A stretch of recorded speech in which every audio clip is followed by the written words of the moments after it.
శుభోదయం.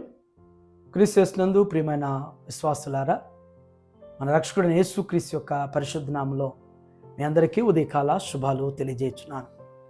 ఈ దిన మన టీఎల్సీ అనే దిన ఆహారంలో దేవుని యొక్క వాక్యాన్ని మన జ్ఞాపకం చేసుకుందాం. నెహెమ్యా గ్రంథం 4వ అధ్యాయం 9వ వచనాన్ని చదువుకుందాం. మేము మా దేవునికి ప్రార్థన చేసి వారి భయము చేత రాత్రింబగళ్ళు కావలి ఉంచితిమి.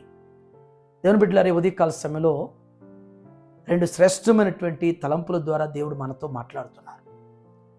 మొదటి తలంపు ఏంటంటే, మేము మా దేవునికి ప్రార్థన చేసి అనేటువంటి మాట.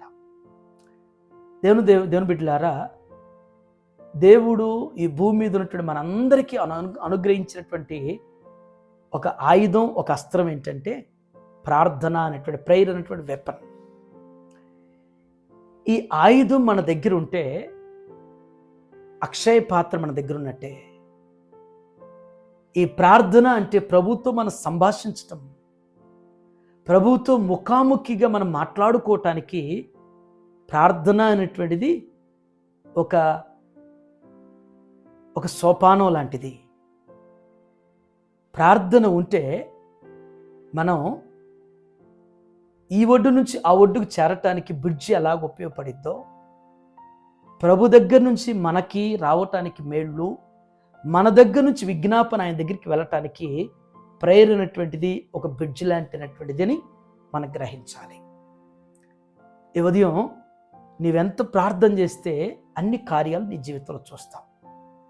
ఎంత ప్రార్థనాపరుడివి, ప్రార్థనాపరురాలు అయితే అన్ని గొప్ప విజయాలు, అన్ని గొప్ప మేళ్ళు అనేటువంటివి జీవితంలో జరుగుతాయి.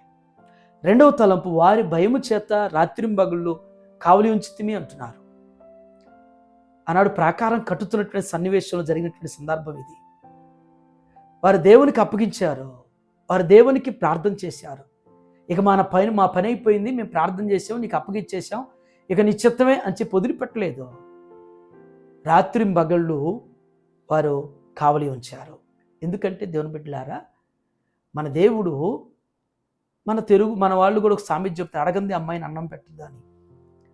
దేవుడు మనం ప్రార్థన చేయటం ద్వారా మన అవసరత ఏంటో గుర్తెరుగుతారు. మనం పని చేయాలి,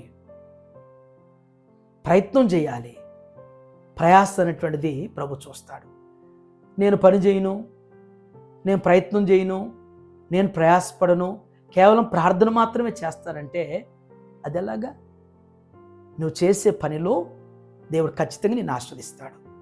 నీ ప్రయత్నాల్ని దేవుడు సఫలపరుస్తాడు. నీ ప్రయాసలో దేవుడు ఉన్నతమైనటువంటి ఫలాన్ని ఇస్తాడు.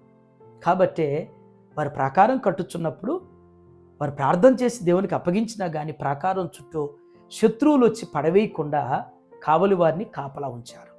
అందుకని మన జీవితంలో కూడా తోడేళ్ల మధ్య మనం ఉంటున్నప్పుడు ప్రభు మనల్ని కాపాడుతాడని ప్రార్థన చేస్తున్నాం, మంచిదే. దేవుడు ఖచ్చితంగా కాపాడతాడు. మనం కూడా వివేకంతో మసులుకోవాలి, వివేకంతో మాట్లాడాలి, వివేకంతో మనుషుల మధ్య సంచారం చేయాలి.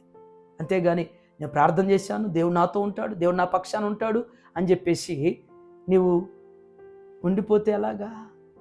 ఈ కాల సమయంలో నీవు గ్రహించి ప్రార్థనతో దేవునికి నీ అభ్యర్థన తెలియపరచాలి. నీవు నిరంతరం కూడా పనిచేసి ప్రయాసపడి ప్రయత్నం చేసేవారుగా నీవు ఉన్నప్పుడు దేవుని కార్యాలు చూస్తాం. అటు రీతిగా దేవుడు మనందరి జీవితాల్లో కార్యాలు జరిగించుకునిగాక. ఆమె ప్రార్థన చేసుకుందాం. దేవా, మీకు వందనాలు చెల్లిస్తున్నాను తండ్రి.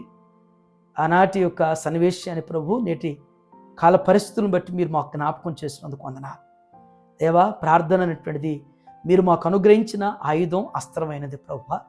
ఈ ఆయుధాన్ని నిరంతరం మేము ప్రయోగించేవారుగా, ఈ అస్త్రాన్ని మేము నిరంతరం ప్రభు మీ పాదాల దగ్గర ఉండి నాయన పొందుకున్నటువంటి అడిగేవారుగా మమ్మల్ని స్థిరపరచండి.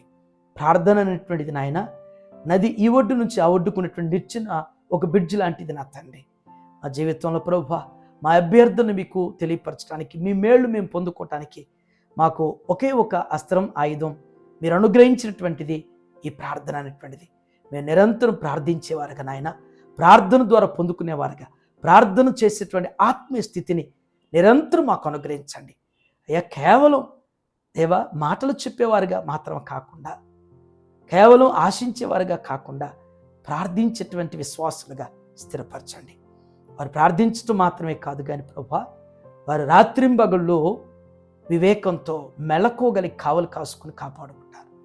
దేవా, మేము పనిచేసేవారుగా, ప్రయత్నం చేసేవారుగా, ప్రయాసపడేవారుగా, ఫలాలు మీ దగ్గర నుంచి పొందుకునేటువంటి వారుగా అలాంటి మనసునివ్వండి.